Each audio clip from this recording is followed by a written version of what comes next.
जय हिंद दोस्तों। आज के वीडियो में हम लोग का टॉपिक रहने वाला है विश्व का इतिहास। तो चलिए शुरू करते हैं लोग वर्ल्ड हिस्ट्री को। विश्व इतिहास को 3 भागों में बांटा गया है। विश्व के इतिहास को कितने भागों में बांटा गया है? तो इसको 3 भागों में बांटा गया है। पहला क्या है? तो प्राचीन विश्व का इतिहास। इसके आरंभ से 5वीं सदी तक इसका कार्यकाल रहेगा। और उसके बाद है मध्यकालीन विश्व का इतिहास। 5वीं सदी से लेकर 16वीं सदी तक इसका कार्यकाल रहेगा। उसके बाद है आधुनिक विश्व का इतिहास, 16वीं सदी से आगे तक। आधुनिक विश्व के बाद पुनर्जागरण का काल आता है। पुनर्जागरण के काल समाप्त होने के बाद मानवतावाद पर बल दिया जाता है। उसके बाद लौकिक जीवन पर बल, लौकिक जीवन के बाद विचार अभिव्यक्ति की स्वतंत्रता, उसके बाद प्रबोधन और मानव स्वतंत्रता को बढ़ावा। पुनर्जागरण अगला टॉपिक है हम लोग का पुनर्जागरण। पुनर्जागरण का शाब्दिक अर्थ होता है फिर से जागना। इसका शाब्दिक अर्थ क्या होता है? फिर से जागना। नए युग के अवतरण की सूचना देने वाला पुनर्जागरण आंदोलन 13वीं से 16वीं सदी यानी कि 1250 से लेकर 1550 ईस्वी में हुआ था। पुनर्जागरण वह बौद्धिक आंदोलन था जिसमें प्राचीन उपलब्धियों का आश्रय लेकर वर्तमान में आई धार्मिक, सामाजिक व सांस्कृतिक रूढ़ियों को दूर करने व पुनः विकास व समृद्धि की ओर अग्रसर होने का आग्रह किया गया। मध्यकाल में यूनानी एवं लैटिन साहित्य को भुलाकर यूरोप की जनता अंधविश्वासों में पड़ गई थी। उसमें निराशा की भावना एवं उत्साहहीनता ने जन्म ले लिया था। पुनर्जागरण में मध्ययुगीन आडंबरों, अंधविश्वास एवं प्रथाओं को समाप्त किया तथा उसके स्थान पर व्यक्तिवाद, भौतिकवाद, स्वतंत्रता की भावना, उन्नत आर्थिक व्यवस्था एवं राष्ट्रवाद को प्रतिस्थापित किया। पुनर्जागरण का प्रारंभ इटली के फ्लोरेंस नगर से माना जाता है। पुनर्जागरण का आरंभ कहाँ से माना जाता है? तो इटली के फ्लोरेंस नगर से इसका आरंभ माना जाता है। वाइजेंटाइन साम्राज्य की राजधानी कुस्तुनतुनिया का पतन पुनर्जागरण का एक प्रमुख कारण था। इटली के महान कवि दांते को पुनर्जागरण का अग्रदूत माना जाता है। ये लाइन बहुत इंपॉर्टेंट है कि पुनर्जागरण का अग्रदूत किसे माना जाता है? तो इटली के महान कवि थे दांते को पुनर्जागरण का अग्रदूत माना जाता है। इन्होंने इटली की बोलचाल की टस्कन भाषा का नाम क्या है? टस्कन में डिवाइन कॉमेडी नामक काव्य की रचना की। यहाँ से भी क्वेश्चन बनता है कि डिवाइन कॉमेडी किसकी रचना है? तो किसकी रचना हो जाएगी? तो दांते की। इटली के निवासी पेट्रार्क को मानववाद का संस्थापक माना जाता है। मानववाद का संस्थापक किसे माना जाता है? तो पेट्रार्क को माना जाता है। ये कहाँ के रहने वाले थे? तो इटली के रहने वाले थे। पेट्रार्क का शिष्य बुकाशियो था। इसका शिष्य कौन था? बुकाशियो था। यह लैटिन गद्य का पिता कहलाया। यह क्या कहलाया? लैटिन गद्य का पिता कहलाया। डेकेमेरोन बुकाशियो की प्रसिद्ध पुस्तक थी। इसकी पुस्तक का नाम क्या था? तो डेकेमेरोन इसकी प्रसिद्ध पुस्तक थी। द प्रिंस के रचयिता मैकियावेली को आधुनिक विश्व का प्रथम राजनीतिक चिंतक माना जाता है। मैकियावेली को क्या माना जाता है? तो आधुनिक विश्व का प्रथम राजनीतिक चिंतक माना जाता है। द लास्ट सफर एवं मोनालिसा नामक चित्रों के रचयिता लियोनार्डो दा विंसी चित्रकार के अलावा मूर्तिकार, इंजीनियर, वैज्ञानिक, दार्शनिक एवं कवि और गायक थे। जियाटो को चित्रकला का जनक माना जाता है। किसको? जियाटो को चित्रकला का जनक माना जाता है। कोपरनिकस ने बताया पृथ्वी सूर्य के चारों ओर घूमती है तथा जर्मन के केपलर ने इसकी पुष्टि की। केपलर कहाँ के थे? तो जर्मन के थे और इन्होंने ही इसकी पुष्टि की थी कि पृथ्वी सूर्य के चारों ओर घूमती है। गैलीलियो ने दोलन संबंधित सिद्धांत दिया। गैलीलियो ने कौन सा सिद्धांत दिया? तो दोलन संबंधित सिद्धांत दिया, जिससे वर्तमान में प्रचलित घड़ियों का निर्माण हुआ है। रोमियो एंड जूलियट शेक्सपियर, ये कहाँ थे? इंग्लैंड की अमर कृति है। यानी कि शेक्सपियर की यह क्या है? पुस्तक है Romeo and Juliet. The last judgement एवं the fall of man Michelangelo की कृति है। यह किसकी पुस्तक है? तो माइकल एंजेलो की पुस्तक है द लास्ट जजमेंट एवं the fall of man. Michael Angelo मूर्तिकार, स्थापत्यकार, इंजीनियर और कवि था। द लास्ट जजमेंट का चित्रण रोम के सिस्टाइन गिरजाघर की छत में किया गया। इसका चित्रण कहाँ किया गया? तो सिस्टाइन गिरजाघर है, सिस्टाइन गिरजाघर का नाम है, की छत में किया गया। मार्टिन लूथर ने जर्मन भाषा में बाइबल का अनुवाद प्रस्तुत किया। मार्टिन लूथर ने जर्मन भाषा में बाइबल का अनुवाद प्रस्तुत किया है। न्यूटन, इनका कार्यकाल कितने तक रहा था? तो 1642 ईस्वी से लेकर 1726 ईस्वी तक न्यूटन ने गुरुत्वाकर्षण के नियम का पता लगाया। धर्म सुधार आंदोलन की शुरुआत 16वीं सदी में हुई। धार्मिक जीवन में यूरोपीय पुनर्जागरण के प्रभाव धर्म सुधार आंदोलन के रूप में सामने आए। पुनर्जागरण से पूर्व यूरोप पर कैथोलिक चर्च का एक छत्र साम्राज्य था। कैथोलिक चर्च का कौन सा साम्राज्य था? तो एक छत्र साम्राज्य था।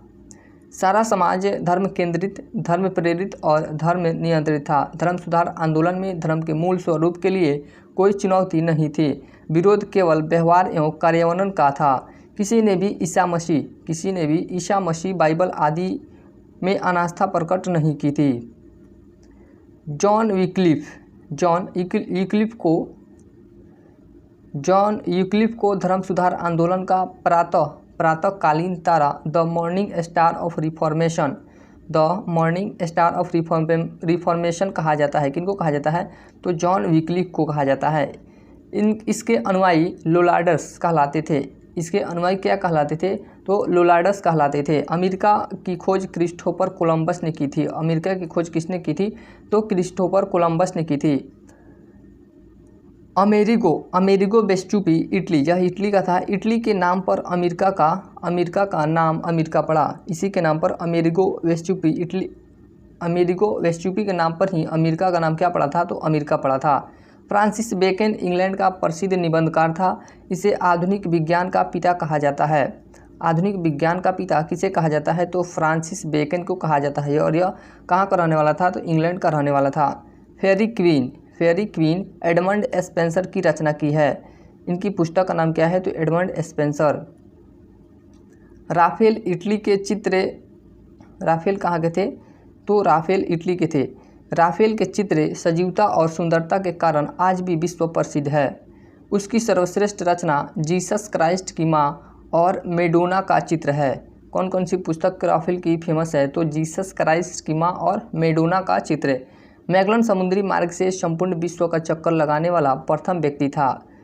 संपूर्ण विश्व का चक्कर लगाने वाला प्रथम व्यक्ति कौन था? तो मैगलन था। प्रशांत महासागर का नामकरण स्पेन के निवासी मैगलन ने ही किया था। प्रशांत महासागर का नामकरण किसने किया था? तो मैगलन ने ही किया था।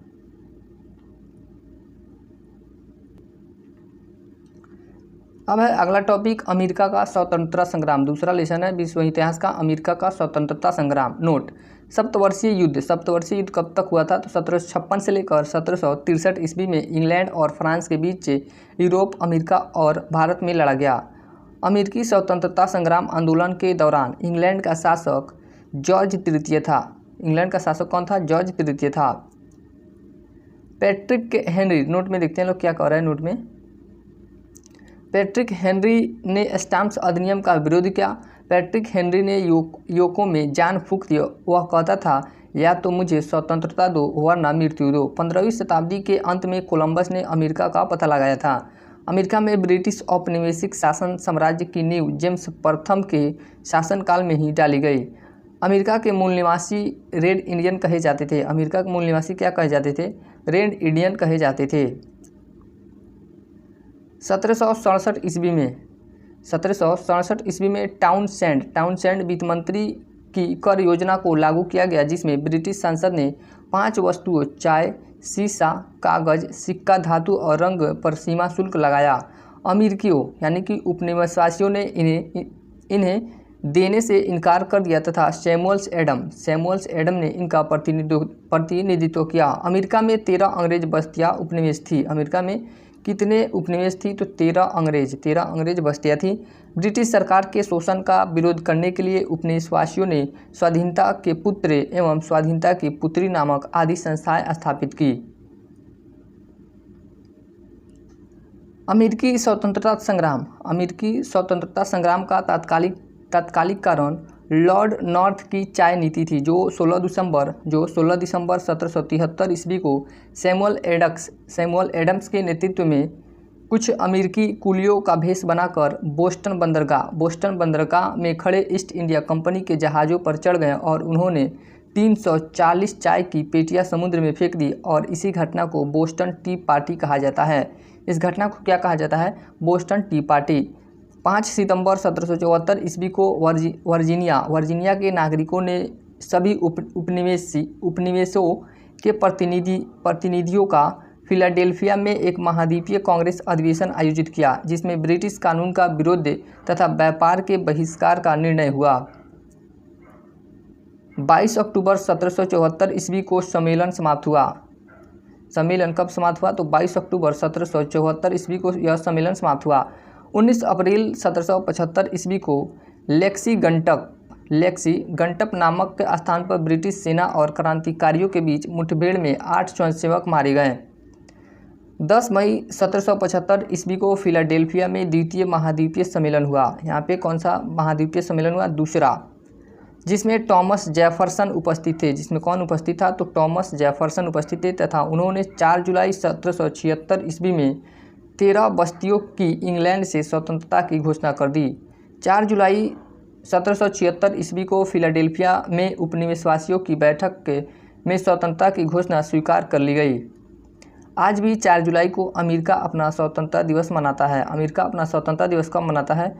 तो 4 जुलाई को मनाता है। इसके द्वारा 13 संयुक्त उपनिवेशों को स्वाधीन और स्वतंत्र राज्य घोषित किया गया। जॉर्ज वाशिंगटन को उपनिवेशों का सेनापति नियुक्त किया गया। जॉर्ज वाशिंगटन को क्या नियुक्त किया गया? तो उपनिवेशों का सेनापति नियुक्त किया गया। 1783 ईस्वी में पेरिस की संधि के अनुसार, किस संधि के अनुसार?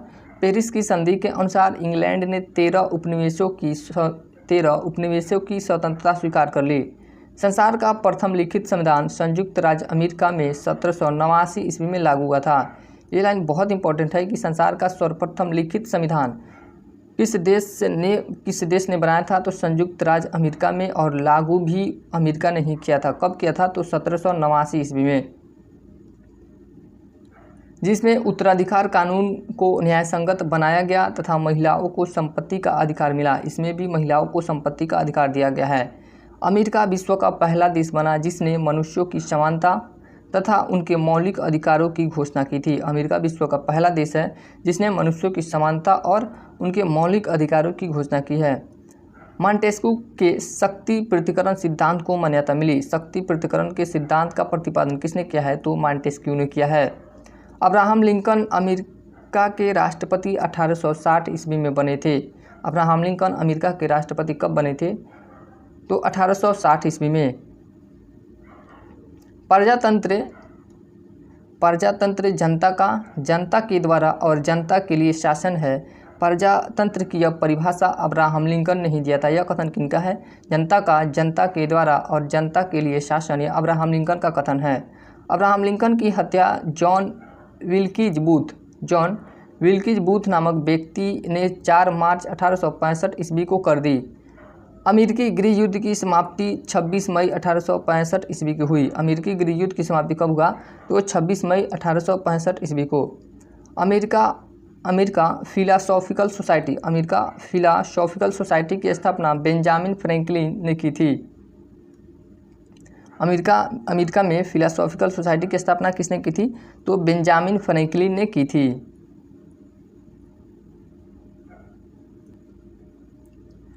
अब है हम लोग का तीसरा लेसन, फ्रांस की राज्य क्रांति। मैं ही राजा हूँ, लुई 14वें ने कहा तथा उसके समय फ्रांस में निरंकुश राजतंत्र अपनी चरम सीमा पर पहुँच गया था। 1774 ईस्वी में लुई 14वां फ्रांस की गद्दी पर बैठा। लुई 14वां फ्रांस की गद्दी पर कब बैठा? तो 1774 ईस्वी में, और फ्रांस की राजधानी वर्साय को बनाया। फ्रांस की राजधानी किसे बनाया था? वर्साय को। लुई 16वां को देशद्रोह के अपराध में फांसी दे दी गई। लुई 16वां को देशद्रोह के अपराध में क्या हुआ? फांसी दे दिया गया। फ्रांस की राज्य क्रांति 1789 ईस्वी में लुई 16वां के शासनकाल में हुई। इस समय में सामंती व्यवस्था थी। इस समय क्या थी? सामंती व्यवस्था थी। 14 जुलाई 1789 ईस्वी को क्रांतिकारियों ने बास्तिल के कारागृह के फाटक को तोड़कर बंदियों को मुक्त कर दिया। तब से 14 जुलाई को फ्रांस में राष्ट्रीय दिवस के रूप में मनाया जाता है। फ्रांस में राष्ट्रीय दिवस के रूप में किस दिन को मनाया जाता है? तो 14 जुलाई को मनाया जाता है।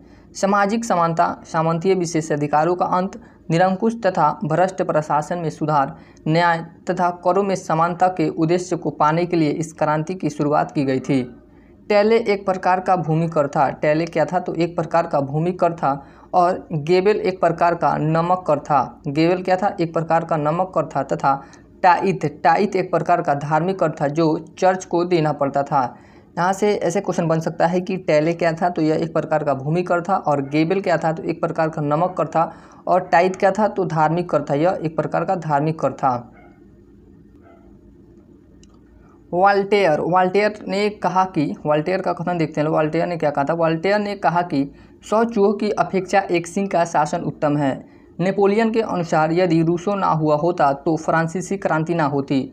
फ्रांस की क्रांति का तात्कालिक कारण देश की शोचनीय आर्थिक दशा थी। फ्रांस की क्रांति का तात्कालिक कारण क्या था? तो देश की शोचनीय आर्थिक दशा थी। नोट, फ्रांस की क्रांति के समय फ्रांस की मुद्रा लिब्रे थी। फ्रांस की मुद्रा क्या थी? तो लिब्रे थी। लेकिन आर्थिक सुधारों के बाद एक नए प्रकार की कागजी मुद्रा एसाइनेट आसिया चलाई गई।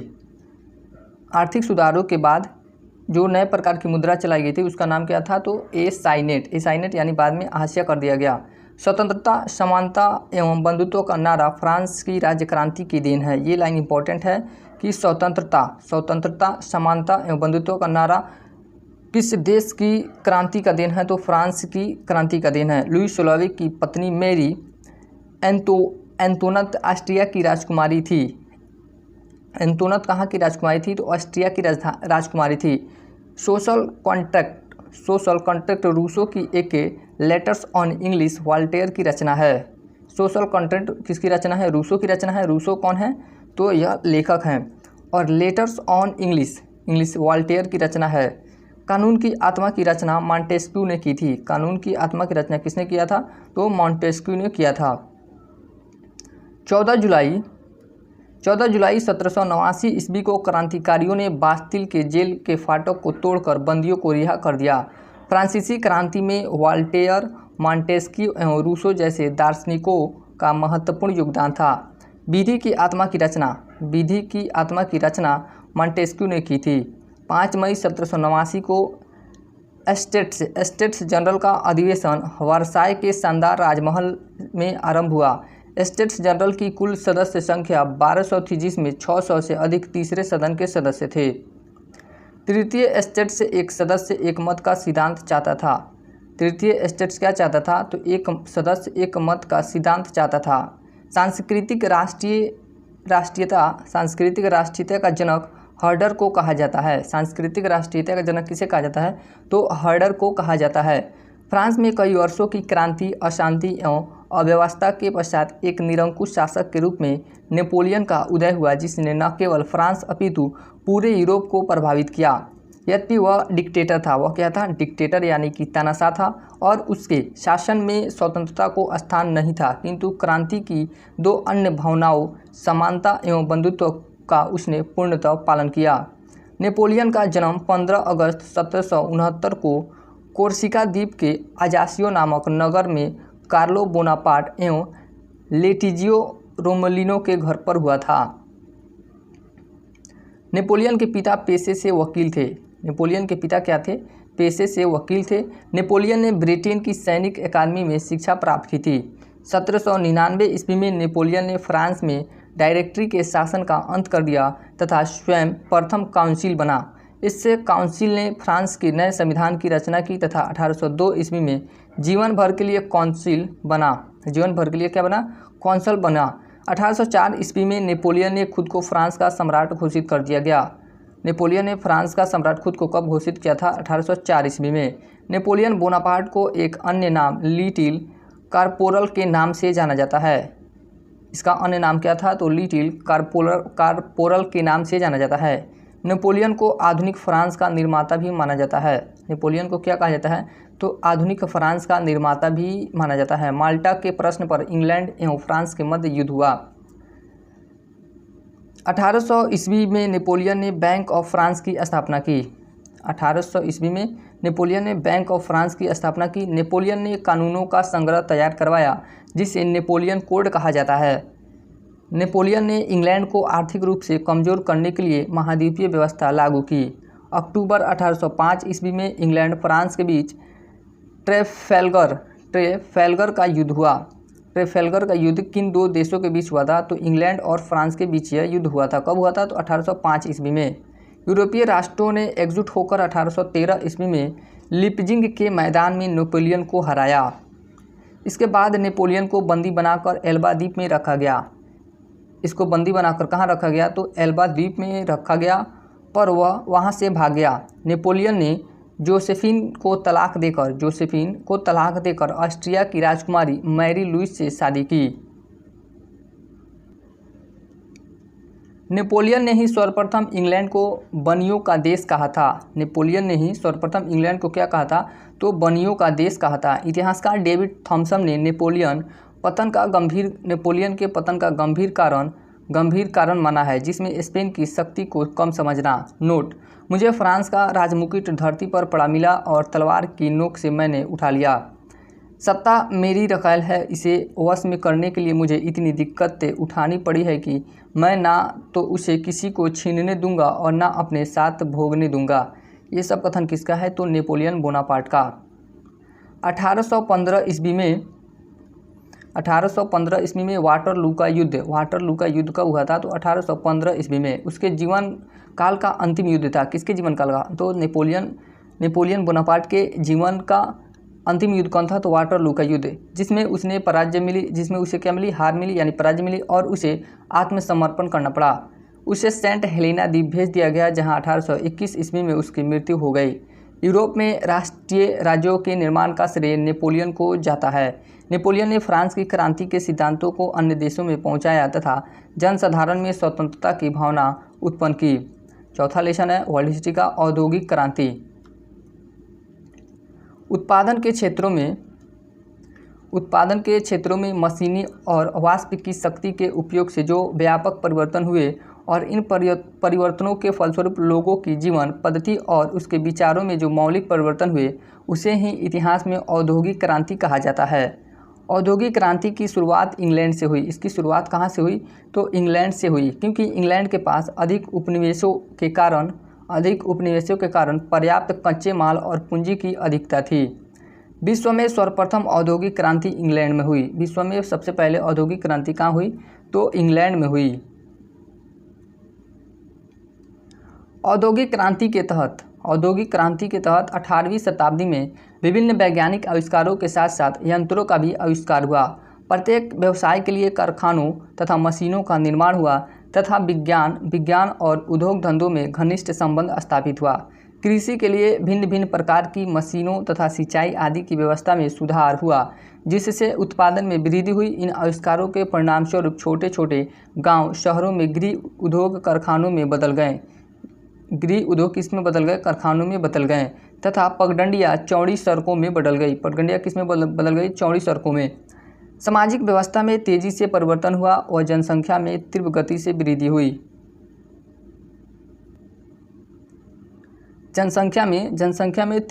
वृद्धि हुई। इंग्लैंड में सर्वप्रथम औद्योगिक क्रांति की शुरुआत सूती कपड़े के उद्योग से शुरू हुई। किस कपड़े के उद्योग से शुरू हुई? तो सूती कपड़े के उद्योग से। 1814 ईस्वी में स्टीफेंसन ने रेल के द्वारा खानों से बंदरगाह तक कोयला ले जाने के लिए भाप इंजन का प्रयोग किया।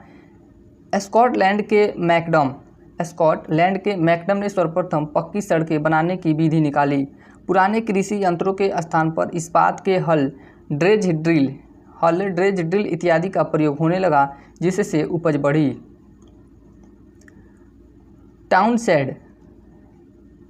टाउनशेंड ने हेर फेर करके फसलों के बोने की पद्धति निकाली। किसने निकाली थी? तो टाउनशेंड ने। 1815 ईस्वी के बाद फ्रांस, जर्मनी, बेल्जियम आदि देशों में मशीनों के प्रयोग से और औद्योगिक क्रांति की शुरुआत हुई। एशिया के देशों में सर्वप्रथम जापान में आधुनिक उद्योगों का विकास हुआ। एशिया के देशों में सबसे पहले आधुनिक उद्योग का विकास कहाँ हुआ था? तो जापान में हुआ था।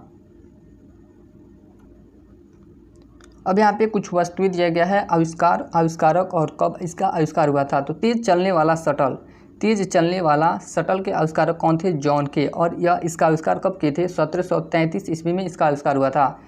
स्पिनिंग जेनी का आविष्कारक कौन थे? जेम्स हरग्रीव्ज थे और इसका आविष्कार 1765 में इन्होंने किया था। स्पिनिंग म्यूल के आविष्कारक कौन थे? सैमुअल क्रैम्पटन थे और यह इसका आविष्कार 1776 ईस्वी में इन्होंने किया था। घोड़े द्वारा चलाए जाने वाला करखा कॉर्डकाइट इसके आविष्कारक थे। कॉर्डराइट इसके आविष्कारक थे। सेफ्टी लैंप के आविष्कारक हम्फ्री डेवी और इन्होंने 1815 में इसकी आविष्कार किया था। औद्योगिक क्रांति की दौड़ में जर्मनी इंग्लैंड का प्रतिद्वंदी था। औद्योगिक क्रांति की दौड़ में जर्मनी क्या था? तो इंग्लैंड का प्रतिद्वंदी था। अब है इटली का एकीकरण देखते हैं लोग, इटली में क्या क्या हुआ था। 19वीं सदी के प्रारंभ में इटली कई छोटे राज्यों में बटा था, जिसमें सबसे शक्तिशाली सार्डिनिया का राज्य था। सबसे शक्तिशाली कौन सा राज्य था? तो सार्डिनिया का राज्य था। इटली में राष्ट्रीयता की भावना जागृत करने का श्रेय नेपोलियन बोनापार्ट को जाता है। इटली के एकीकरण के मार्ग में ऑस्ट्रिया सबसे बड़ा बाधक था। इटली के एकीकरण के मार्ग में सबसे बड़ा बाधक कौन था? तो ऑस्ट्रिया था। इटली के एकीकरण का जनक जोसेफ मेजनी को माना जाता है। उसने यंग इटली नामक संस्था की स्थापना की। गिवर्टी ने कार्बोनरी नामक गुप्त संस्था की स्थापना की। 1851 ईस्वी में पिडमोंट सार्डिनिया के साथ सर विक्टर इमैनुअल ने काउंट काबूर को अपना प्रधानमंत्री नियुक्त किया। 1854 ईस्वी में क्रीमिया के युद्ध कब हुआ था? तो 1854 ईस्वी में। 1854 ईस्वी में क्रीमिया के युद्ध में भाग लेकर काबूर ने इटली की समस्या को अंतर्राष्ट्रीय समस्या बना दिया। इटली की समस्या को अंतर्राष्ट्रीय समस्या किसने बनाया था? तो काउंट काबूर ने। एकीकरण के प्रथम चरण में काबूर ने फ्रांस की सहायता से 1858 ईस्वी में ऑस्ट्रिया को पराजित कर लोम्बार्डी का क्षेत्र प्राप्त कर लिया। ऑस्ट्रिया के साथ युद्ध के समय ही परमा, टस्कनी, मोडेना आदि राज्यों ने जनमत संग्रह के आधार पर अपने को सार्डिनिया में मिला लिया था। यह एकीकरण का द्वितीय चरण था। यह क्या था? तो एकीकरण का द्वितीय चरण था। एकीकरण के तृतीय चरण का श्रेय गैरीबाल्डी को दिया जाता है। गैरीबाल्डी को इटली के एकीकरण की तलवार कहा जाता है। गैरीबाल्डी को क्या कहा जाता है? तो इटली के एकीकरण की तलवार कहा जाता है। गैरीबाल्डी ने लाल कुर्ती नाम से एक सेना का गठन किया था। तृतीय चरण में गैरीबाल्डी ने सिसिली को जीत लिया। उसके बाद नेपल्स के राजमहल में विक्टर इमैनुअल को संयुक्त इटली का शासक घोषित किया। पिडमोंट सार्डिनिया का नाम बदलकर इटली का राज्य कर दिया गया। 1870 ईस्वी में प्रसा एवं फ्रांस के बीच युद्ध का लाभ उठाकर 1870 ईस्वी में प्रसा एवं फ्रांस के बीच युद्ध चल रहा था, उसका लाभ उठाकर रोम पर अधिकार करके उसे इटली की राजधानी बनाया गया। यह एकीकरण का चतुर्थ एवं अंतिम चरण था। इटली का एकीकरण कितने चरणों में हुआ था? तो 4 चरणों में हुआ था। इटली के एकीकरण का श्रेय मेजनी, काबूर तथा गैरीबाल्डी को दिया जाता है। मेजनी और काउंट काबूर और गैरीबाल्डी को दिया जाता है। ऑस्ट्रिया का चांसलर मेटरनिख था। ऑस्ट्रिया का चांसलर कौन था? मेटरनिख था। 23 सितंबर 1862 ईस्वी को बिस्मार्क प्रसा का चांसलर बना। विलियम प्रथम ने बिस्मार्क को बाजीगर कहा था। बाजीगर कहा था। सेडोवा के युद्ध 1866 ईस्वी में ऑस्ट्रिया एवं प्रसा के आगे आत्मसमर्पण कर दिया। सेडोवा का युद्ध कब हुआ था? तो 1866 ईस्वी में यह युद्ध हुआ था। अब है जर्मनी का एकीकरण। छठा लेसन है वर्ल्ड हिस्ट्री का, जर्मनी का एकीकरण। जर्मनी में राष्ट्रीयता की भावना जगाने का श्रेय नेपोलियन को जाता है। नेपोलियन ने छोटे छोटे राज्यों को मिलाकर 39 राज्यों का एक संघ बनाया जो राइन संघ कहा जाता है। इस संघ को क्या कहा जाता है? तो राइन संघ कहा जाता है। लिप्सन के अनुसार यह इतिहास के मजाकों में से एक है कि आधुनिक जर्मनी का जन्मदाता नेपोलियन था। जर्मनी का एकीकरण बिस्मार्क ने किया था। जर्मनी का एकीकरण किसने किया था? तो बिस्मार्क ने किया था। बिस्मार्क प्रसा के शासक विलियम प्रथम का प्रधानमंत्री था। प्रसा जर्मनी का सबसे शक्तिशाली राज्य था। प्रसा क्या था? जर्मनी का सबसे शक्तिशाली राज्य था। विलियम को जर्मन संघ के सम्राट का ताज 8 फरवरी 1871 ईस्वी में पहनाया गया। जर्मनी के आर्थिक राष्ट्रवाद का पिता फ्रेडरिक लिस्ट को माना जाता है। किसे माना जाता है? फ्रेडरिक लिस्ट को माना जाता है।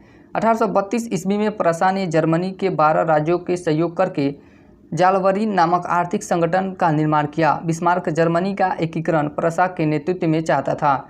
जर्मनी के एकीकरण के लिए बिस्मार्क का ऑस्ट्रिया या फ्रांस से युद्ध करना निश्चित था। 1832 से लेकर 1850 ईस्वी तक जर्मनी पर ऑस्ट्रिया का आधिपत्य था। एकीकरण के क्रम में प्रसा को डेनमार्क, ऑस्ट्रिया तथा फ्रांस से युद्ध करना पड़ा। किससे युद्ध करना पड़ा? तो प्रसा को डेनमार्क से, ऑस्ट्रिया से और फ्रांस से युद्ध करना पड़ा। 1864 ईस्वी में सेल्जविक तथा होल्स्टीन के प्रश्न पर जर्मनी का डेनमार्क से युद्ध हुआ। डेनमार्क पराजित हुआ। दोनों के बीच गैस्टिन की संधि 1865 में हुई थी। यहाँ से क्वेश्चन बन सकता है कि गैस्टिन की संधि कब हुई थी? तो गैस्टिन की संधि 1865 ईस्वी में हुई थी। अपनी कूटनीति से बिस्मार्क ने ऑस्ट्रिया को यूरोप की राजनीति में अकेला कर दिया। दोनों 1866 ईस्वी में दोनों के बीच 1866 ईस्वी में युद्ध हुआ, जिसमें ऑस्ट्रिया की पराजय हुई तथा प्राग की संधि के अनुसार जर्मनी का राज्य भंग कर दिया गया। प्रसा का राजा विलियम प्रथम जर्मन सम्राट बना। उसे कैसर की उपाधि से विभूषित किया गया। उसे कौन सी उपाधि से विभूषित किया गया? तो कैसर की उपाधि से। विलियम प्रथम का राज्याभिषेक प्रसिद्ध वर्साय के महल में संपन्न हुआ। किस महल में संपन्न हुआ? तो वर्साय के महल में संपन्न हुआ। विलियम प्रथम ने बिस्मार्क को बाजीगर कहा था। विलियम प्रथम ने बिस्मार्क को क्या कहा था? तो बाजीगर कहा था। बिस्मार्क के लॉ एवं रक्त की नीति का अनुसरण करते हुए जर्मनी का एकीकरण कर दिया गया। ये लाइन इंपॉर्टेंट है कि लॉ एवं रक्त की नीति का अनुसरण किसने किया था? तो बिस्मार्क ने किया था। बिस्मार्क के लॉ एवं रक्त की नीति का अनुसरण करते हुए जर्मनी का एकीकरण कर दिया गया। फ्रांस एवं प्रसा के बीच सेडान का युद्ध 15 जुलाई 1870 ईस्वी को हुआ था। नेपोलियन तृतीय ने प्रसा के आगे 1 सितंबर 1870 ईस्वी को आत्मसमर्पण किया। 26 फरवरी 1871 ईस्वी को शांति संधि की प्रारंभिक शर्तों पर हस्ताक्षर हुए और 10 मई 1871 ईस्वी को फ्रैंकफर्ट की संधि पर हस्ताक्षर हुए। एकीकृत जर्मन राष्ट्र के निर्माण में राके, बोमर, लसर इत्यादि दार्शनिकों ने महत्वपूर्ण भूमिका निभाई। विलियम प्रथम के शासनकाल में प्रसा का रक्षा मंत्री वान रून एवं सेनापति वान माल्टेक था। ये भी लाइन इंपॉर्टेंट है कि विलियम प्रथम के शासनकाल में प्रसा का रक्षा मंत्री कौन था? तो वान रून था। और प्रसा का सेनापति कौन था? तो वान माल्टेक था। अब है 7वां लेसन, रूसी क्रांति। रूसी क्रांति 1917 ईस्वी में हुई। रूसी क्रांति कब हुई थी? 1917 ईस्वी में हुई। रूस के शासक को जार कहा जाता था। रूस के शासक को क्या कहा जाता था? जार। क्रांति के समय रोम नाम बन सका। निकोलस द्वितीय रूस का जार था। रूस का जार कौन था? निकोलस द्वितीय। उसकी पत्नी जरीना पथभ्रष्ट पादरी रास्पुटिन के प्रभाव में थी। जार अलेक्जेंडर द्वितीय ने 1862 ईस्वी में दास प्रथा का अंत कर दिया था, इसलिए उसे जार मुक्तिदाता कहा गया। जार मुक्तिदाता किसे कहा जाता है? तो अलेक्जेंडर द्वितीय। और अलेक्जेंडर द्वितीय ने ही 1862 ईस्वी में दास प्रथा का अंत कर दिया था। 22 जनवरी 1905 ईस्वी के दिन जार के पास जा रहे भूखे मजदूरों के समूह पर सेना ने गोलियां बरसाई। इसे खूनी रविवार ब्लडी संडे के नाम से जाना जाता है। यहाँ से क्वेश्चन बनता है कि खूनी रविवार की घटना कब हुई थी? तो 22 जनवरी 1905 ईस्वी को खूनी रविवार की घटना घटित हुई थी। रूसी क्रांति का तत्कालीन कारण प्रथम विश्व युद्ध में रूस की पराजय हुई।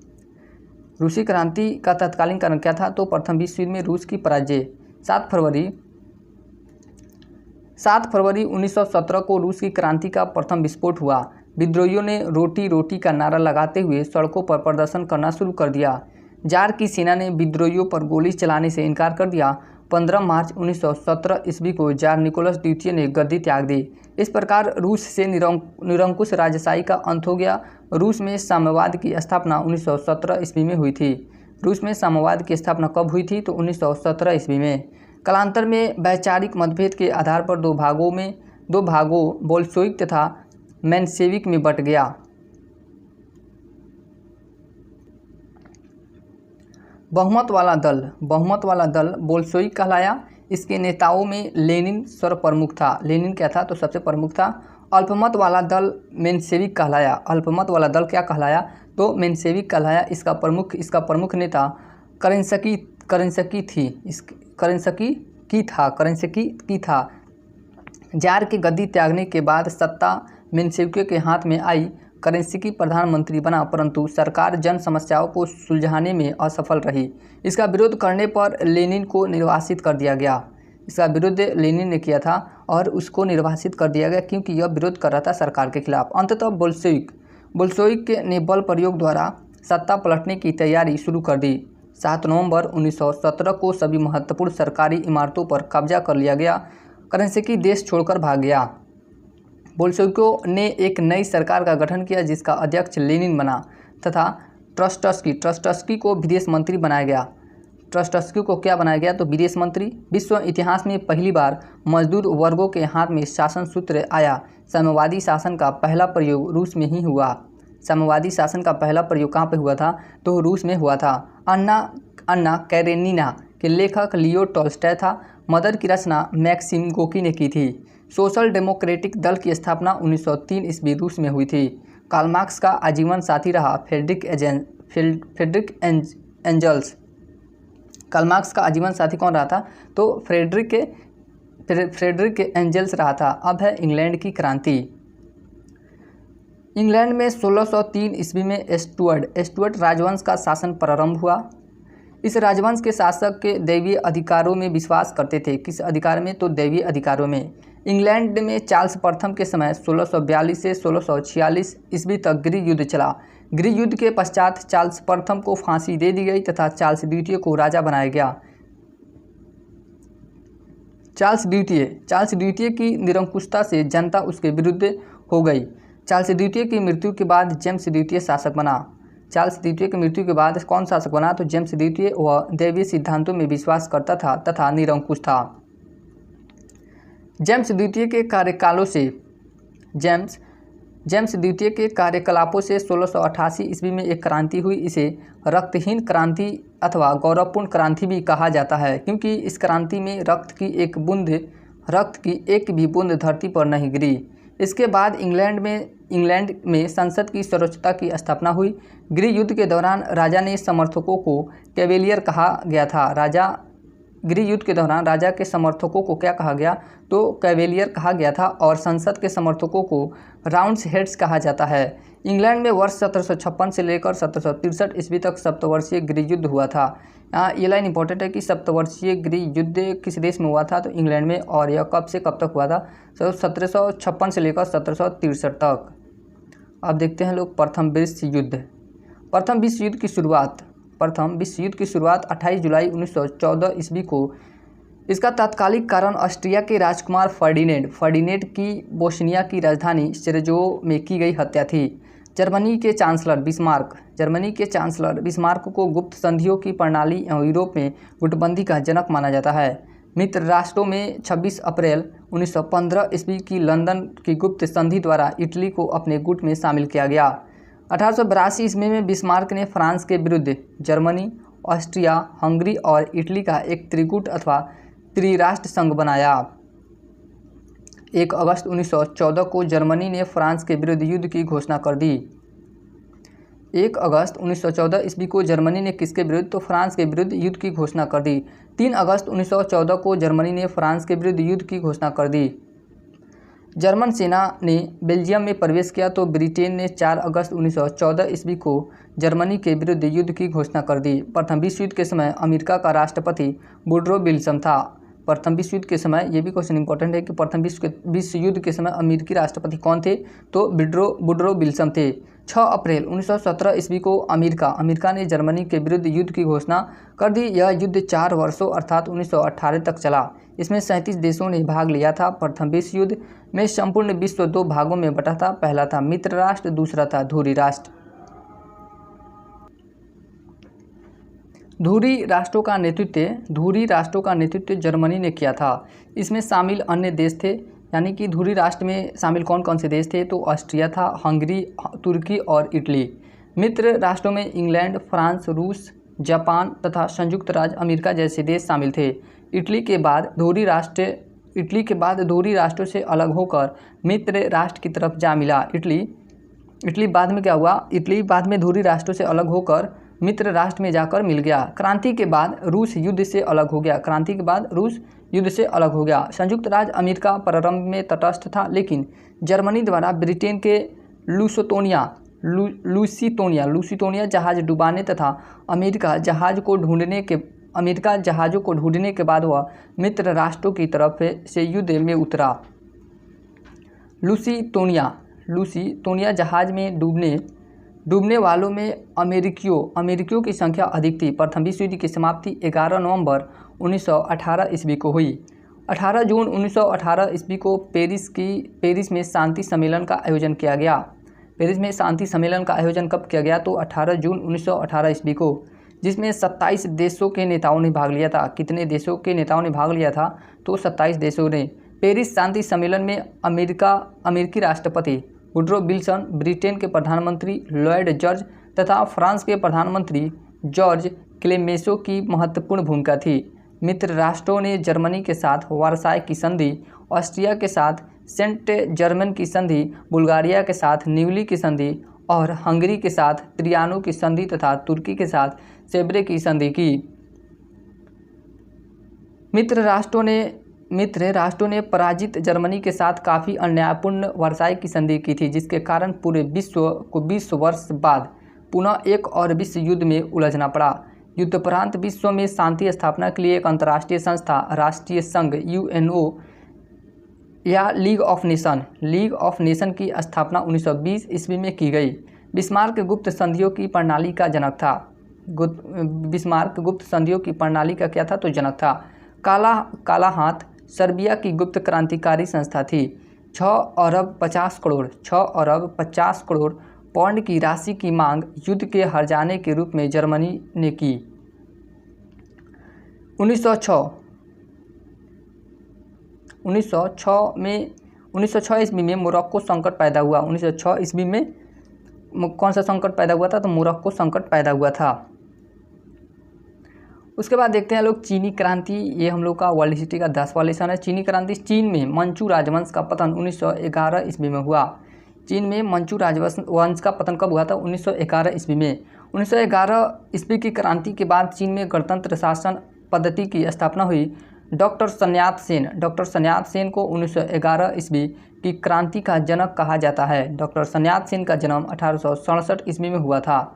1905 में सन्यात सेन ने तुंग मेंग हुई पार्टी का गठन किया। इनकी पार्टी का नाम क्या था? तो तुंग मेंग हुई पार्टी का गठन किया था। युवान सीटकाई के समर्थन में सन्यात सेन ने अपना नेतृत्व वापस ले लिया। 1911 ईस्वी की क्रांति के बाद 1912 में सामंतों तथा प्रतिक्रियावादी तत्वों ने युवान शिकाई नामक व्यक्ति को चीन का राष्ट्रपति बनाया। डॉक्टर सन्यात सेन ने 1912 ईस्वी में तुंग मेंग हुई पार्टी का नाम बदलकर कुओमितांग रखा। इस पार्टी का नाम बदलकर क्या कर दिया? तो कुओमितांग कर दिया। माइकल बोरोबिन नामक रूसी व्यक्ति ने डॉक्टर सन्यात सेन की कुओमितांग पार्टी के प्रमुख सिद्धांत राष्ट्रीयता, लोकतंत्र तथा समाजवाद बताए थे। सन 1925 ईस्वी में डॉक्टर सन्यात सेन की मृत्यु हो गई।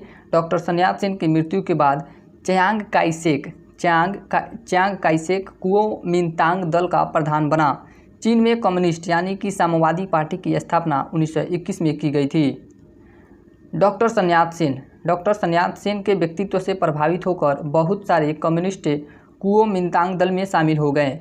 च्यांग काइसेक साम्यवादियों का विरोधी था। फलतः 1928 ईस्वी तक चलता रहा। 1934 ईस्वी में कम्युनिटी नेता माओ त्से-तुंग चाउ इन लाई के साथ भागकर क्यांग्शी प्रदेश चले गए। कहाँ चले गए?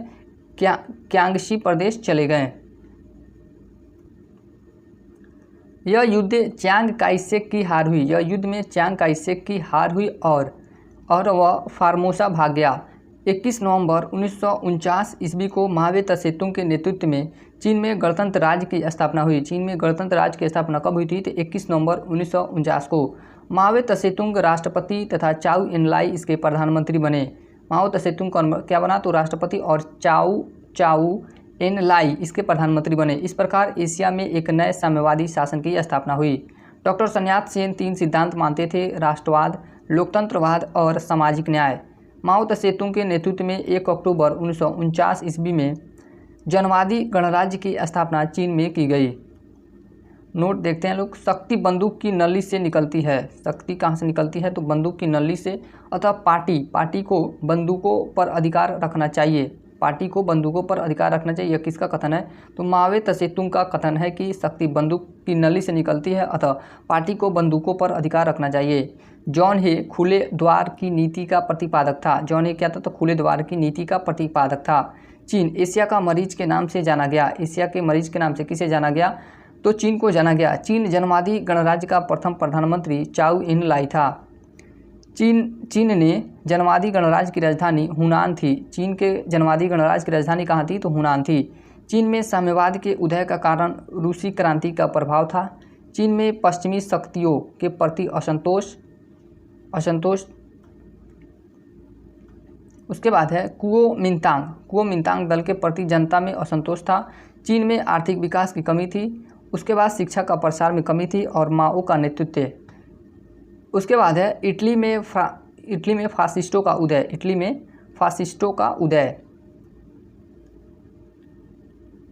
फासिज्म यानी कि फांसीवाद शब्द इतालवी मूल का है। यह कहाँ का है, तो इतालवी मूल का है। इसका जन्मदाता मुसोलिनी को माना जाता है। फांसीवाद के जन्मदाता किसे माना जाता है, तो मुसोलिनी को माना जाता है। इसका प्रयोग सर्वप्रथम बेनिटो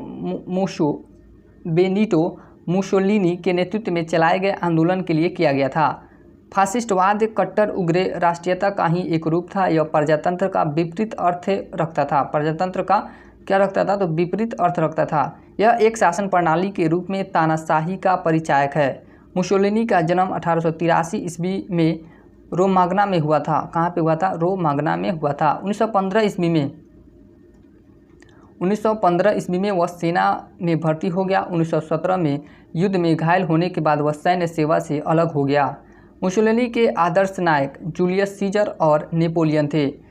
मुसोलिनी दल का प्रधान कमांडर था, जिसे ड्यूस कहा जाता था। जिसे क्या कहा जाता था, तो ड्यूस कहा जाता था, यानी कि प्रधान कमांडर को ड्यूस कहा जाता था। प्रथम विश्व युद्ध के बाद इटली की मित्र राष्ट्रों के प्रति असंतुष्टि तथा युद्धप्रांत सैनिकों की छंटनी से उत्पन्न अराजकता की स्थिति को सुधारने के लिए मुसोलिनी ने भूतपूर्व सैनिकों की मदद से मिलाने में एक संगठन बनाया, जिसे फासिस्ट कहा जाता था। जिस संगठन को क्या कहा जाता था, तो फासिस्ट पार्टी के स्वयंसेवक काली कमीज पहनते थे। फासिस्ट पार्टी के स्वयंसेवक कैसी कमीज पहनते थे, तो काली कमीज पहनते थे। फासिस्टों ने रोमन साम्राज्य के प्रतीकों को स्वीकार किया। मुसोलिनी ने पूरी शक्ति से फासिस्ट दल को संगठित किया तथा विश्व में साम्यवादी आंदोलन को कुचलने का वादा किया। इससे उसके प्रति लोगों का समर्थन बढ़ा। 1921 ईस्वी में चुनाव में उसकी पार्टी को कम स्थान मिले और 1922 तक के वह काफ़ी शक्तिशाली बन गया। उसने अक्टूबर 1922 में रोम को घेरने का कार्यक्रम बनाया। फलतः राजा विक्टर इमैनुअल ने आतंकित हो उसे सरकार में सम्मिलित होने का आमंत्रण दिया। 1 वर्ष के अंदर ही उसने छल, बल एवं कूटनीति से इटली की सत्ता पर अधिकार कर लिया तथा इटली का अधिनायक बन गया। उसकी अध्यक्षता में इटली एक शक्तिशाली तथा समृद्धशाली राष्ट्र बन गया। मुसोलिनी ने ऋण देकर अल्बानिया को अपने नियंत्रण में कर लिया और 25 नवंबर 1927 ईस्वी की हिराना की संधि। यहाँ से क्वेश्चन बन सकता है कि हिराना की संधि कब हुई थी, तो 25 नवंबर 1927 ईस्वी की हिराना की संधि से अल्बानिया को इटली का संरक्षित राज्य बना दिया। मुसोलिनी ने 10 जून 1939 को द्वितीय विश्व युद्ध के दौरान मित्र राष्ट्रों के विरुद्ध युद्ध की घोषणा की। इटली में फांसीवाद का अंत 28 अप्रैल 1945 ईस्वी को माना जाता है। इटली में फांसीवाद का अंत कब से माना जाता है, तो 1945। अब है जर्मनी में नाजीवाद का उदय। नाजीवाद फांसीवाद का जर्मन रूप था। नाजीवाद क्या था, तो यह फांसीवाद का जर्मन रूप था। नाजी शब्द हिटलर द्वारा 1921 ईस्वी में स्थापित national socialist German works party के नाम से निकला है। इसी दल को संक्षेप में नाजी पार्टी कहा जाता था। जर्मनी में नाजी दल का उत्थान हिटलर के नेतृत्व में हुआ। हिटलर का जन्म ऑस्ट्रिया के एक गांव में 1889 में हुआ था। गरीबी के कारण उसकी उच्च शिक्षा ग्रहण करने की इच्छा पूरी नहीं हुई। बाद में हिटलर म्यूनिख चला गया और एक चित्रकार बन गया। हिटलर क्या था? तो चित्रकार भी था। प्रथम विश्व युद्ध के समय हिटलर जर्मनी की सेना में भर्ती हो गया। युद्ध के दौरान असाधारण वीरता के कारण उसे आयरन क्रॉस मिला। उसे क्या मिला? आयरन क्रॉस मिला। युद्धोपरांत वर्साई की संधि से उसे काफ़ी दुख हुआ और उसने जर्मन वर्क्स पार्टी की सदस्यता ग्रहण की। बाद में जर्मन वर्क्स पार्टी का नाम बदलकर national socialist German works party यानी कि राष्ट्रीय समाजवादी पार्टी रखा गया। यह पार्टी नाजी पार्टी के नाम से प्रसिद्ध है। यह पार्टी किस पार्टी से नाम से प्रसिद्ध है? तो नाजी पार्टी के नाम से प्रसिद्ध है। हिटलर ने एक राष्ट्र एक नेता का नारा दिया था। यह नारा बहुत फेमस है कि एक राष्ट्र एक नेता का नारा किसने दिया था? तो हिटलर ने ही दिया था। नाजी दल का प्रचार कादे गोयबल्स संभालता था। कौन संभालता था? तो गोयबल्स संभालता था। गुप्तचर पुलिस गेस्टापो का संगठन हिटलर ने ही किया था। 1923 ईस्वी में जर्मनी की गैर लोकतांत्रिक सरकार का तख्ता पलटने के प्रयास में वह पकड़ा गया था तथा उसे सजा हो गई। जेल में ही उसने मीन कैम्प यानी कि हिटलर की सजा हुई और जेल चला गया और जेल में ही उसने मीन कैम्प, उसका अर्थ होता है मेरा संघर्ष, किताब लिखी। यह हिटलर की आत्मकथा थी। यहाँ से भी क्वेश्चन बनता है कि हिटलर की आत्मकथा का नाम क्या था? तो मीन कैम्प था। हिटलर वर्साई की संधि का विरोधी था। अतः जर्मन देशभक्त एवं पूर्व सैनिक अफसर नाजी पार्टी को समर्थन देने लगे। हिटलर को उसके समर्थक के फ्यूरर कहते थे। हिटलर को उसके समर्थक क्या कहते थे? तो फ्यूरर कहते थे। हिटलर के अनुयायी बाहें पर स्वास्तिक का चिन्ह लगाते थे। किसका? स्वास्तिक का चिन्ह लगाते थे। 4 अप्रैल 1933 को जर्मन सुरक्षा परिषद की स्थापना हुई। हिटलर को राष्ट्रपति हिंडनबर्ग ने 1933 ईस्वी में अपना प्रधानमंत्री यानी कि चांसलर नियुक्त किया। 1934 ईस्वी में हिटलर जर्मनी का तानाशाह बन बैठा। 16 मार्च 1935 ईस्वी में हिटलर ने जर्मनी में पुनः शस्त्रीकरण की घोषणा की। उसने वर्साई की संधि की निशस्त्रीकरण संबंधी सभी धाराओं को तोड़ने की घोषणा की और उसने पूरे जर्मनी में अनिवार्य सैनिक की सेवा लागू कर दिया। 24 अक्टूबर 1936 से ईस्वी को जर्मनी और इटली में संधि हुई। 25 नवंबर 1936 को हिटलर ने जापान के साथ एंटी कॉमिंटर्स पैक्ट पर हस्ताक्षर किए। 6 नवंबर 1937 ईस्वी को इटली ने भी पैक्ट पर हस्ताक्षर कर दिया। इस प्रकार रोम, बर्लिन, टोक्यो धुरी का निर्माण हुआ। 12 मार्च 1938 को जर्मन सेनाओं ने ऑस्ट्रिया में प्रवेश किया और संपूर्ण ऑस्ट्रिया पर अधिकार कर लिया। यह हिटलर की विस्तारवादी नीति का पहला शिकार बना। 1 सितंबर 1939 को जर्मन सेना ने पोलैंड पर आक्रमण कर दिया। 30 अप्रैल 1945 को हिटलर ने आत्महत्या कर ली। अब है जापानी साम्राज्यवाद। चीन जापान के साम्राज्यवाद का सबसे पहला शिकार हुआ। एक अमेरिकी नाविक पेरी ने बल प्रयोग कर जापान का द्वार 1863 ईस्वी में अमेरिकी व्यापार के लिए खोल दिया। मुत्सुहितो ने जापान में आधुनिकीकरण की प्रक्रिया की शुरुआत की।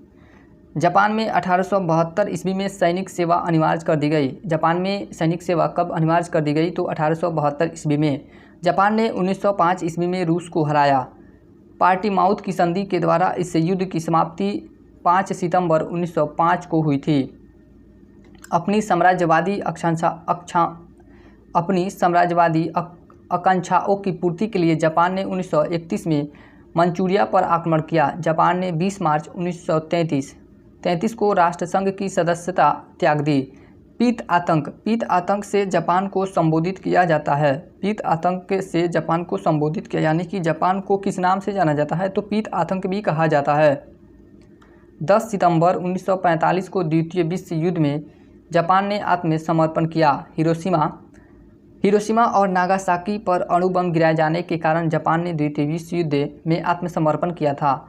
ये वर्ल्ड हिस्ट्री का लास्ट टॉपिक है, द्वितीय विश्व युद्ध। द्वितीय विश्व युद्ध की शुरुआत 1 सितंबर 1939 को हुई। इसका तात्कालिक कारण जर्मनी द्वारा पोलैंड पर आक्रमण था। यह युद्ध 6 वर्षों तक चला था। यह युद्ध 6 वर्षों तक के चलता रहा। 14 अगस्त 1945 को जापान के आत्मसमर्पण के बाद यह युद्ध बंद हुआ। इस युद्ध में 62 देशों ने भाग लिया था। यह युद्ध में 62 देशों ने भाग लिया था। इस युद्ध में एक ओर सोवियत रूस, इंग्लैंड, फ्रांस, अमेरिका, चीन तथा अन्य राष्ट्र थे। इन्हें मित्र राष्ट्र कहा जाता था। मित्र राष्ट्र में सोवियत रूस, इंग्लैंड, फ्रांस, अमेरिका, चीन तथा अन्य राष्ट्र थे। दूसरी ओर जर्मनी, जापान तथा इटली थे, जिन्हें धुरी राष्ट्र कहा जाता था। संयुक्त राज्य अमेरिका प्रारंभ में तटस्थ था, लेकिन जापान द्वारा 7 सितंबर 1941 ईस्वी को पर्ल हार्बर पर आक्रमण किए जाने के बाद वह मित्र राष्ट्रों की तरफ से युद्ध करने लगा, यानी कि अमेरिका मित्र राष्ट्रों में शामिल हो गया। द्वितीय विश्व युद्ध के समय इंग्लैंड के प्रधानमंत्री विंस्टन चर्चिल थे। अमेरिका के राष्ट्रपति फ्रैंकलिन डी रूजवेल्ट थे। द्वितीय विश्व युद्ध के दौरान अमेरिका ने 6 अगस्त 1945 ईस्वी को जापान के हिरोशिमा शहर पर लिटिल बॉय नामक परमाणु बम गिराया। उसके बाद 9 अगस्त 1945 को जापान के नागासाकी शहर पर अमेरिका ने फैटमैन नामक परमाणु बम गिराया। द्वितीय विश्व युद्ध में मित्र राष्ट्र द्वारा पराजित होने वाला अंतिम देश जापान था। अंतर्राष्ट्रीय क्षेत्र में द्वितीय विश्व युद्ध का सबसे बड़ा योगदान संयुक्त राष्ट्र संघ यूएनओ की स्थापना था, यानी कि अंतर्राष्ट्रीय क्षेत्र में द्वितीय विश्व युद्ध के बाद यूएनओ की स्थापना की गई कि आगे किसी भी प्रकार का इस तरह का युद्ध ना हो। जर्मनी द्वारा सोवियत संघ पर आक्रमण करने की योजना को ऑपरेशन बारबोसा यानी कि बारबरोसा कहा गया। 23 अगस्त 1939 ईस्वी को जर्मनी रूस आक्रमण समझौते पर हस्ताक्षर हुए। जर्मनी ने रूस पर समझौते उल्लंघन का आरोप लगाकर उस पर जून 1941 में आक्रमण कर दिया। जर्मनी की ओर से द्वितीय विश्व युद्ध में 10 जून 1940 को इटली ने प्रवेश किया। इंग्लैंड की शानदार अलगाववाद की नीति का विचारक सैलिसबरी था। स्पेन में गृहयुद्ध 1936 ईस्वी में शुरू हुआ। संयुक्त रूप से इटली एवं जर्मनी का पहला शिकार स्पेन था। सितंबर 1938 ईस्वी में म्यूनिख पैक्ट संपन्न हुआ। म्यूनिख पैक्ट कब संपन्न हुआ? तो सितंबर 1938 में। एशिया में भी 15 अगस्त 1945 को दूसरा युद्ध समाप्त हो गया, जब जापानी साम्राज्य ने आत्मसमर्पण करना स्वीकार कर लिया। इस घोषणा पर 2 सितंबर 1945 ईस्वी को यदो की खाड़ी स्थित अमेरिकी युद्धपोत यूशूरो पर मित्र राष्ट्रों के सर्वोच्च सेनापति मैक आर्थर के समक्ष जापान ने हस्ताक्षर किए। जापानी प्रधानमंत्री एडमिरल सुजुकी ने त्यागपत्र दिया था। जापानी एडमिरल कौन थे? तो एडमिरल सुजुकी ने।